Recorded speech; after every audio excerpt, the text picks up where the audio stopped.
Hello, everyone, and we would like to welcome Magdalena Gabriah from Forte Trading Company with us today.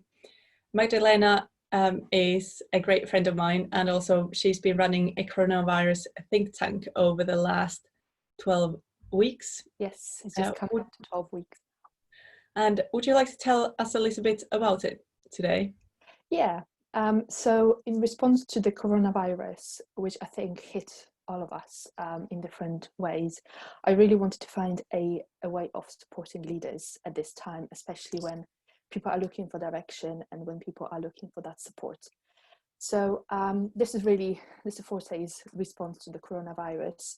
I've created a think tank where I've invited leaders to participate, where we would come together, support each other, but also it would be a way of us identifying lessons that we all have learned as part of the pandemic, and also look for ideas and solutions for life moving forward. So really, in a nutshell, they were the three very simple objectives for the think tank. And we've had amazing, tremendous 10 weeks. The think tank is finishing in a couple of weeks' time, where we have been looking at how we could be, living our lives, how we could be, managing our businesses better, for all of us to benefit from it. So it's been really interesting. That sounds really good. And I guess the whole coronavirus time has been quite trialing for a lot of us, especially for people like me who's quite extroverted. And of course that depends on how much social interaction you need. But I think for everyone that's been a key challenge. But overcoming the personal challenges, obviously there's the business challenges as well, and looking forward to the future. You mentioned those the discussions you had in the think tank, and some of the ideas that you can see coming in the future. So what are the key points that you've discovered? Yeah, so we've actually asked the leaders to identify the priorities that are really close to their hearts. And I've not interfered, and I've just kind of let the leaders identify what those are. And they have come up with a list of 4 priorities that are really special to them. The first one is about the future of young people. So one of the questions was, how can, what's happened can really, how can we offer a better future to the young people? The second priority was about the way we work. Can we work smarter? Can we use technology better? The pandemic has proven to us that, there is so many different solutions out there that we are just not necessarily utilizing. But, we have been forced through this time to really, use solutions like Zoom, use Skype a bit more, use alternative options available. And that has had a knock-on effect on the quality of life that we are experiencing, being able to spend more time with our families, being more productive sometimes, because we're not necessarily in and out of meetings all the time. So the way we work is the second priority. The third one is about sustainability. Again, we all have, even though, it has been a really trying time for so many of us, we have seen the improvements on the climate, the fact that there isn't quite as many cars on the roads, the pollution rate has gone down. How can we maintain that so that we don't lose the lessons we have learned during this pandemic, and we just don't go back on on those ideas that had been identified?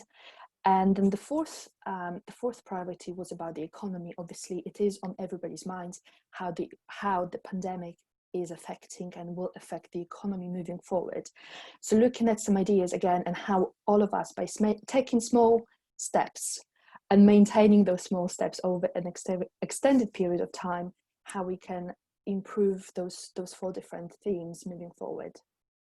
And for yourself, was there anything surprising that you weren't really expecting? Because yes, it's an unprecedented time, and it's something that we've never gone through before, and hopefully it's the last one for a very, very long time. But was there something in your discussions, in your group discussions, that you kind of thought, oh, I really haven't thought about that, or that's really surprising, or maybe there was something that you really weren't expecting at all to be discussed or discovered? I mean, there has been loads of different lessons that I've learned. I mean, I'm introverted. You mentioned your extroversion. I'm introverted, and I probably, if you said to me like 2 months ago, you're gonna lead this group of leaders online, I would probably have run. And I have actually really enjoyed. So that really surprised me how, you know, as an introverted person, how lovely it is to actually interact with people in a group setting. So that was my biggest learning.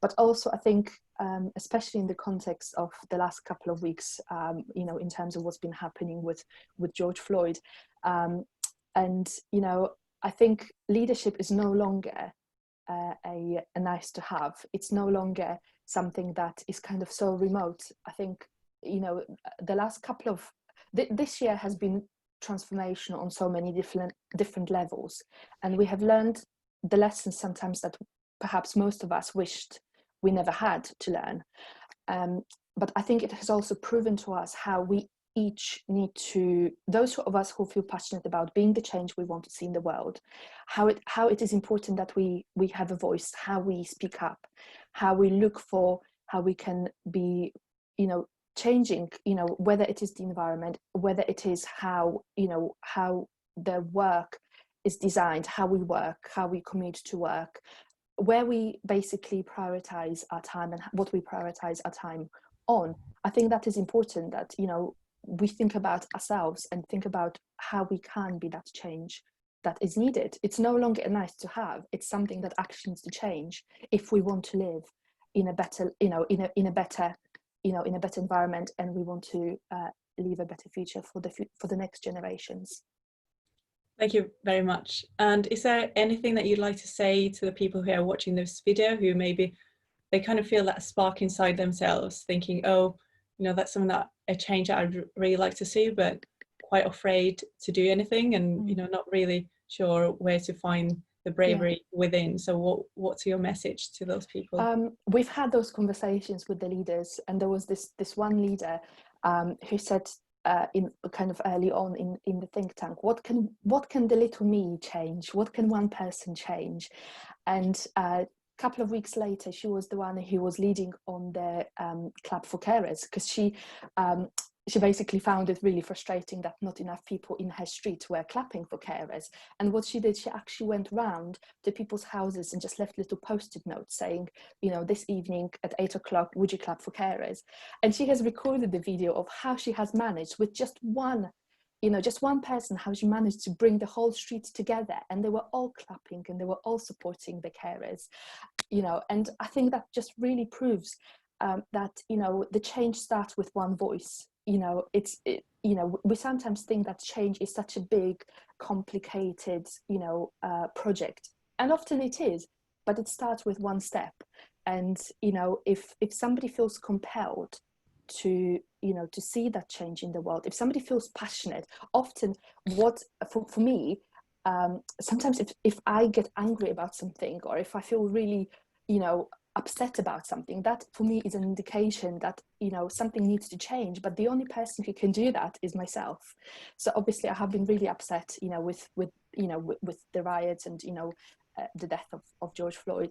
But, you know, for me, it's not enough that I'm upset. I need to take an action, and my action was actually that we sent out, you know, an email to all of our supporters saying, you know, we actually support Black Lives Matter hashtag. We are supporting, you know, giving people the voice. We're supporting the equality. We want to see more communication from, you know, people coming from different backgrounds, different cultures, you know, different experiences. It is important that we meet together and we have that dialogue. So change starts with just one person. It's important that you speak up if you feel passionate about it. Thank you very much, Magdalena. And thank you for having me, Tully. Thank you. And I'd like to mention to everyone that Magdalena is also a best-selling author. Oh gosh, I forgot about that. Yes, there's been a lot of things happening in the last couple of months. And her book, Wild Wise Women, has been an Amazon bestseller. And she's also running a Personal Excellence for Leaders program starting this July. Yes. So the application process is actually coming to the end of play this Friday, but the program, which is a global program, it's for global leaders, will commence on the 9th of July and will be delivered via Zoom, because we've got we've got the technology, why not use it? And then we can bring people to the table that again represent those diverse backgrounds, and we can have a discussion about how we can support each other as that team, as that community of leaders. So yeah. Well, thank you very much, Magdalena. Yeah. And great to see you making a change in the world and making a better place. Thank you so much, Tully. Thank you. Thank you very much. Bye-bye.